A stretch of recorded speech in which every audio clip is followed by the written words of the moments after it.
Telugu PMC ప్రేక్షకులకు స్వాగతం. Hi friends, మీరు గనక ఇప్పుడే మా ఛానల్కు వచ్చినట్లయితే మా ఛానల్ని సబ్స్క్రైబ్ చేసుకోండి. సబ్స్క్రైబ్ చేయడంతో పాటు పక్కనే ఉన్న బెల్ ఐకాన్ని క్లిక్ చేయండి. మా టీవీలో ప్రసారం అవుతున్న సూపర్ హిట్ సీరియల్ బ్రహ్మముడి చక్కటి కుటుంబ కథా సీరియల్గా బుల్లితెర అభిమానులను బాగా ఆకట్టుకుంటుంది ఈ సీరియల్. ఈ సీరియల్లో హీరోలుగా రాజ్ క్యారెక్టర్లో మానస్ నటిస్తుండగా, శ్రీకర్ కృష్ణ రాహుల్ క్యారెక్టర్లో, కిరణ్ కాంత్ కళ్యాణ్ క్యారెక్టర్లో నటిస్తున్నాడు. హీరోయిన్స్గా కావ్య క్యారెక్టర్లో దీపిక నటిస్తుండగా, స్వప్న క్యారెక్టర్లో రూప, అప్పు క్యారెక్టర్లో నైనిషా రాయ్ నటిస్తున్నారు.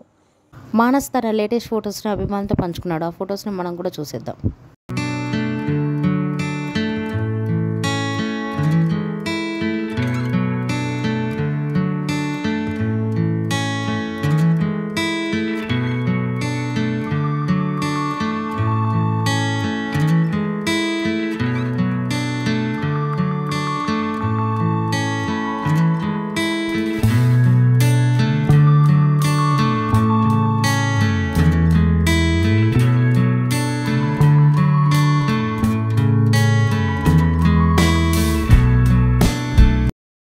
ఈ వీడియో మీకు నచ్చినట్లయితే లైక్ చేసి మరిన్ని టాలీవుడ్ లేటెస్ట్ అప్డేట్స్ మిస్ అవ్వకుండా చూడాలంటే తెలుగు పిఎంసి ఛానల్ను సబ్స్క్రైబ్ చేసుకొని పక్కనే ఉన్న బెల్ ఐకాన్ని క్లిక్ చేయండి.